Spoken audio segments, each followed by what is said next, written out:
students, here Rekha Chaudhary from Holy Child Public School Rewari. Students, today we will discuss History Chapter 3rd Nationalism in India Part 2. Beta, in previous lecture we had discussed about First World War, idea of Satyagraha and Rowlatt Act and Jallianwala Bagh incident. In today's lecture, topics to be covered are Khilafat movement and non-cooperation movement. Start our topic Khilafat movement. बच्चों, during First World War, there were two major powers, Axis power and Allied power. And Turkey country was fought against British in support of the Axis power. When the First World War was over in 1918, Turkey was defeated. जब Turkey defeat हो गया, then British government control over the Turkey and capture their ruler, जिसको हम कह सकते हैं खलीफा. And Khalifa was the spiritual head of the Muslim Empire. पूरा जो मुस्लिम कम्युनिटी है उसका एक आध्यात्मिक गुरु थे खलीफा. मुस्तैक कैमल नाम था उनका. When First World War was going on, चल रहा था तब, Mahatma Gandhi was decided to start a nationwide movement. लेकिन nationwide movement बेटा तब तक स्टार्ट नहीं हो सकता था जब तक हिंदू और मुस्लिम एक साथ ना हो. और गांधी जी इसी मौके की तलाश में थे कि कोई ऐसी कंडीशन, कोई ऐसी सिचुएशन अराइज हो जिसमें हिंदू और मुस्लिम्स को एक किया जा सके. और जैसे ही फर्स्ट वर्ल्ड वार ओवर हुआ, टर्की के जो एम्परर थे जिनको खलीफा बोला जाता था, उनको ब्रिटिश गवर्नमेंट ने अरेस्ट कर लिया. This news spread all over the India. एक रूमर की तरह, एक अफवाह की तरह ये स्प्रेड हो गई. और इसी की वजह से मुस्लिम अगेंस्ट द ब्रिटिश गवर्नमेंट के अगेंस्ट हो गए, क्योंकि पहले वो हिंदूज को सपोर्ट नहीं कर रहे थे. लेकिन जैसे उन्होंने ये सुना कि उनके जो एक स्पिरिचुअल हेड हैं, जो टर्की कंट्री के एम्परर भी थे और पूरे होल मुस्लिम कम्युनिटी के खलीफा थे, उनको अरेस्ट कर लिया. तो ब्रिटिश गवर्नमेंट के अगेंस्ट इंडियंस जो मुस्लिम थे वो अगेंस्ट हो गए. तो यहाँ पर in 1919 a खिलाफत committee was formed under the leadership of Ali brothers, Muhammad Ali and Shaukat Ali, with the help of Mahatma Gandhi. Mahatma Gandhi ने जो मुस्लिम लीडर्स थे, कांग्रेस लीडर्स थे, उनसे डिस्कस किया और इस तरह से एक खिलाफत कमेटी बनाई गई.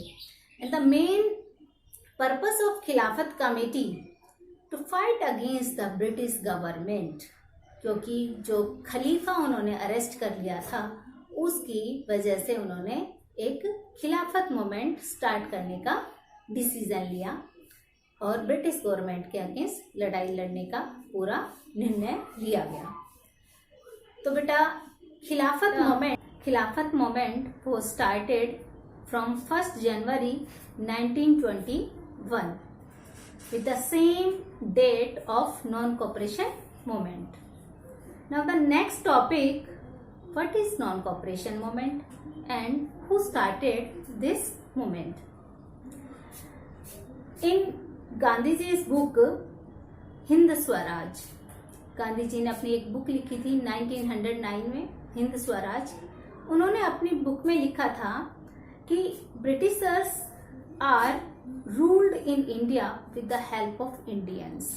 और ये सही भी था कि इंडिया पर ब्रिटिशर्स का कंट्रोल इंडियंस की वजह से ही हो रहा है. If Indians no to cooperate with British. Then Britishers left India recently. कि अगर इंडियंस ब्रिटिशर्स को सपोर्ट ना करें तो जल्दी ही ब्रिटिशर्स इंडिया को छोड़ सकते हैं। तो ये गांधी जी ने अपनी बुक जो हिंद स्वराज है उसमें लिखा है।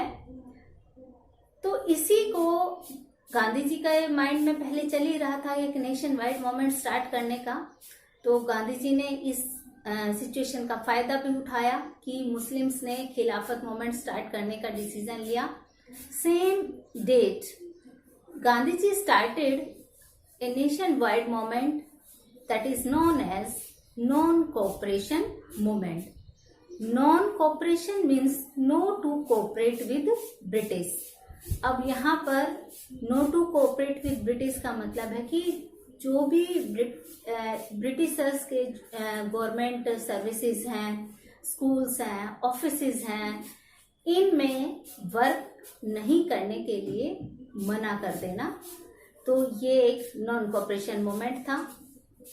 तो बेटा अब हम स्टार्ट करते हैं कि how spread non cooperation movement. तो यहाँ पर बेटा हमने देखो दो मूवमेंट के बारे में अभी आपने सुना है, एक है खिलाफत मूवमेंट और दूसरा है नॉन कोऑपरेशन मूवमेंट। तो ये दोनों ही आपको बिल्कुल माइंड में सेट हो जाने चाहिए। Both the movements were started same date 1 January 1921 and the Khilafat movement was under the leadership of Ali brothers, Mohammad Ali and Shaukat Ali, and the non cooperation movement was started under the leadership of Mahatma Gandhi. तो अब हम बात करते हैं बेटा नॉन कोऑपरेशन मूवमेंट कि how non cooperation movement. अब non cooperation movement बेटा एक साथ पूरे इंडिया में स्प्रेड नहीं हुआ। नॉन कोऑपरेशन मूवमेंट का मीनिंग है वो अलग अलग एरिया में लोगों की थिंकिंग के अकॉर्डिंग अलग अलग थी। गांधी जी ने तो नॉन कोऑपरेशन को no to cooperate with British, लेकिन रूरल एरिया में नॉन कोऑपरेशन को क्या समझा गया, अर्बन एरिया में नॉन कोऑपरेशन को क्या समझा गया, यहाँ तक कि प्लांटेशन वर्कर्स हैं, how they understand about the non cooperation, and जो फॉरेस्ट कम्युनिटी जो ट्राइबल कम्युनिटी है उन्होंने नॉन कोऑपरेशन मूवमेंट के मीनिंग को किस तरह से लिया। तो हम सबसे पहले स्टार्ट करते हैं बेटा non cooperation movement in towns and cities. Cities में और टाउन्स में नॉन कोऑपरेशन को कैसे स्प्रेड किया। और जैसे ही बोर्ड में बेटा ये क्वेश्चन आएगा, ये मोस्ट इम्पोर्टेंट क्वेश्चन है कि हाउ नॉन कोऑपरेशन, जो मैंने आपको 4 एक तरह से स्टेजेस बताई है कि non cooperation movement in towns and cities, non cooperation movement in country side, non cooperation movement in plantation workers and non cooperation movement spread in tribal communities and forest communities. तो ये चारों stages आपके जो board exam में पूछी जाती हैं, हर बार ये क्वेश्चन आता है किसी ना किसी तरीके से।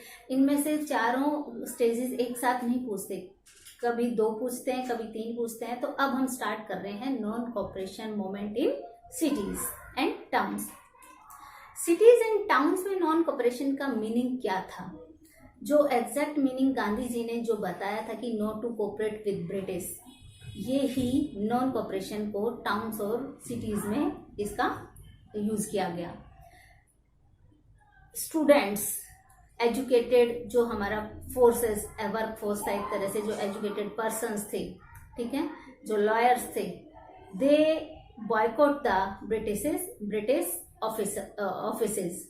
जो लॉयर्स थे उन्होंने ब्रिटिश ऑफिसेज को बॉयकॉट कर दिया। स्टूडेंट्स ने कॉलेज एंड स्कूल्स को बॉयकॉट कर दिया एंड शॉपकीपर्स ने भी बॉयकॉट कर दिया शॉप्स ओपन करने के लिए। यहाँ तक कि फॉरेन क्लॉथ्स बॉनफायर, जो विदेशी कपड़े थे, उनको जलाया गया।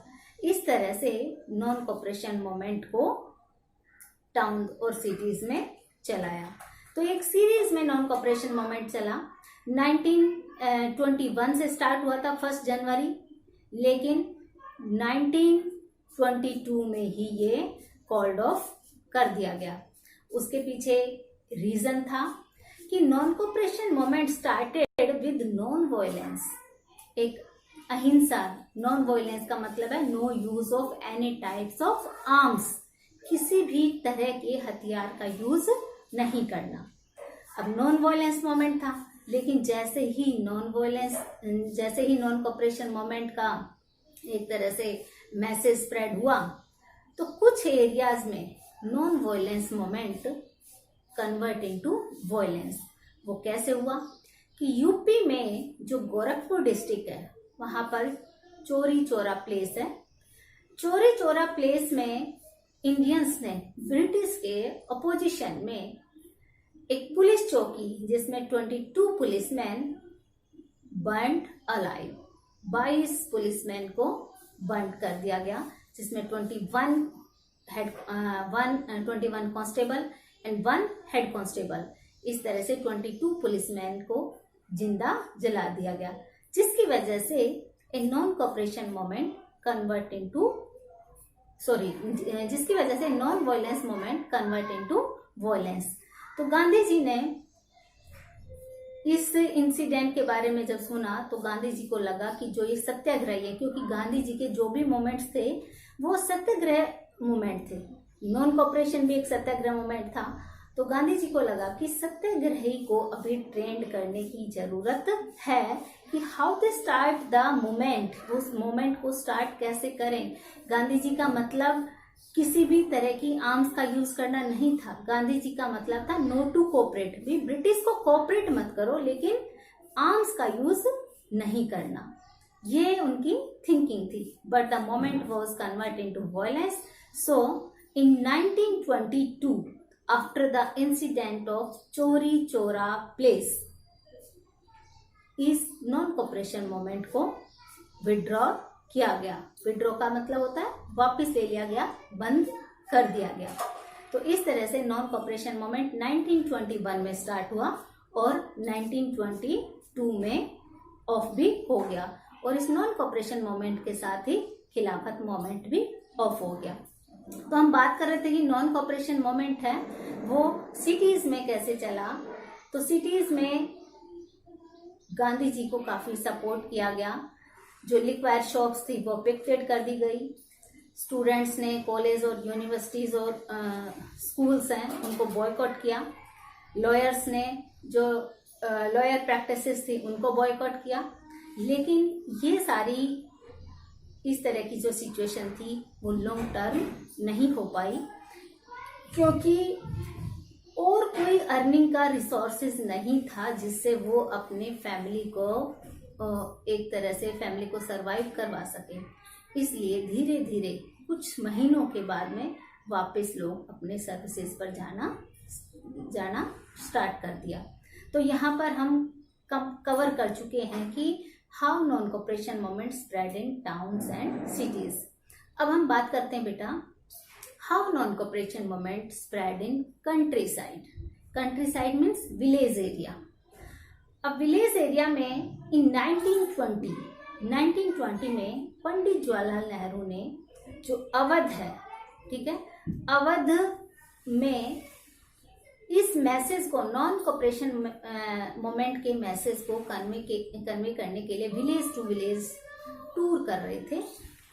तो उस समय वहां पर जैसे ही नॉन कोऑपरेशन मूवमेंट के बारे में लोगों ने सुना, लेकिन वहां पर बेटा नॉन कोऑपरेशन मूवमेंट वो started not against the British, वो started against the taluqdars, landlords, क्योंकि विलेजर्स के जो लेबरर्स थे, मेनली जो पीजेंट वर्ग था, जो एक गरीब तबका था, उन्होंने ही नॉन कोऑपरेशन मूवमेंट को लीड किया था विलेज एरिया में।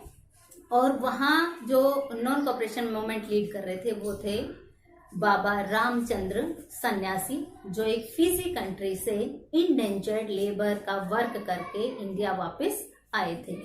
इंडेंजर्ड लेबर होता है बेटा वर्क विदाउट पेमेंट।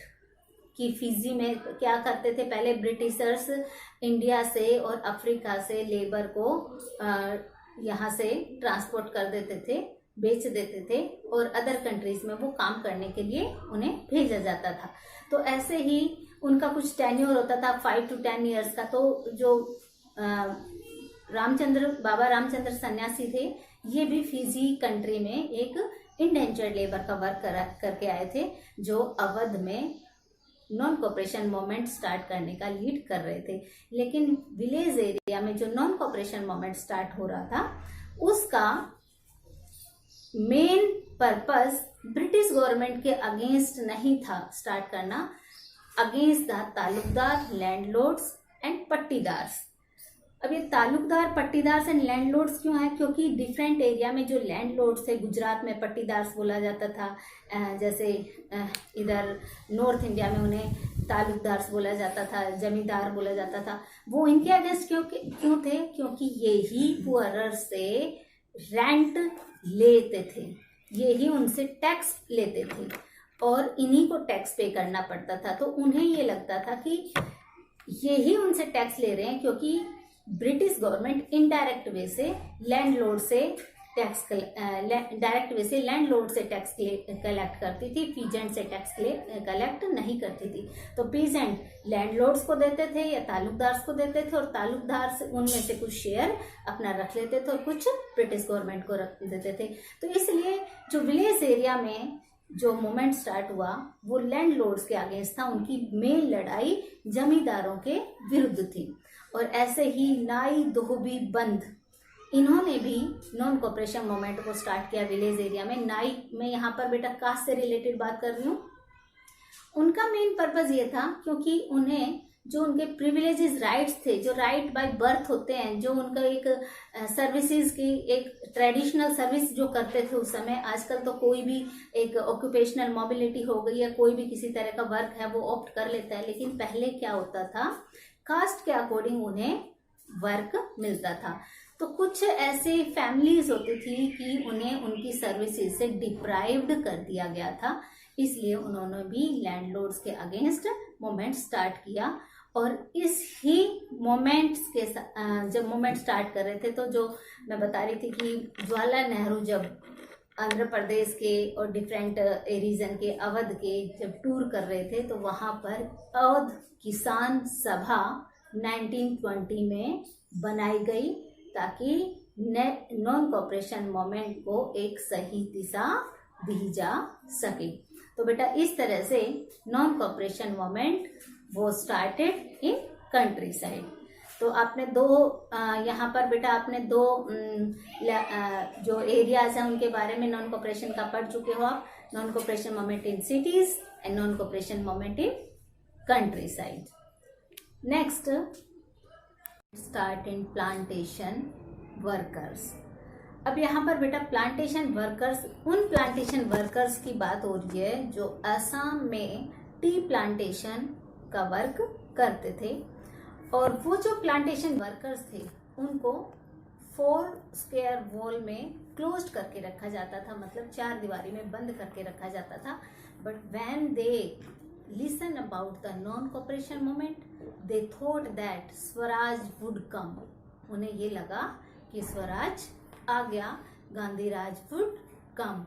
और इसी की वजह से they started the opposition their master, जो उनके अथॉरिटीज थे उनका अपोज करना स्टार्ट कर दिया। And left their plantation areas, और उन्होंने अपने प्लांटेशन एरिया को छोड़ना स्टार्ट कर दिया। अब जो प्लांटेशन वर्कर्स थे बेटा, उनके लिए एक एक्ट इम्प्लीमेंट हुआ था। वो एक्ट है इनलैंड इमिग्रेशन एक्ट, जो 1859 में इम्प्लीमेंट हुआ था। इस इनलैंड इमिग्रेशन एक्ट के अकॉर्डिंग कोई भी जो लेबरर था वो विदाउट परमिशन के उस प्लांटेशन एरिया से बाहर नहीं आ सकते थे। लेकिन जैसे ही यहाँ पर नॉन कॉपरेशन मूवमेंट का मैसेज कन्वे हुआ, they thought that now they would reach their villages, they can take their own land part, कि उन्हें ये लगा कि अब वो अपने गांव वापस जा सकते हैं, उन्हें अपनी जमीनें मिल सकती हैं। इसलिए उन्होंने उन लैंड पार्ट को छोड़ना, उस प्लांटेशन एरिया को छोड़कर वहाँ से भाग गए, लेकिन जो स्टीमर्स थे, रेलवे की स्ट्राइक और स्टीमर की स्ट्राइक की वजह से they were captured by the British police, और फिर उनके साथ में टॉर्चर किया गया। इसका मतलब प्लांटेशन वर्कर्स ने नॉन कोऑपरेशन मूवमेंट की जो मीनिंग है, एक तरह से जो उसका जो मैसेज था उसको एक अलग तरीके से समझा। उनका मतलब ये था कि नॉन कोऑपरेशन का मतलब है कि उन्हें अपने गांव वापस अब वो चले जाएंगे और उन्हें अपने गांव में जमीनें मिल जाएंगी। तो ये था non cooperation movement in plantation worker. अब बेटा आता है नेक्स्ट और लास्ट टॉपिक है आज का, non cooperation movement in tribal communities and forest communities.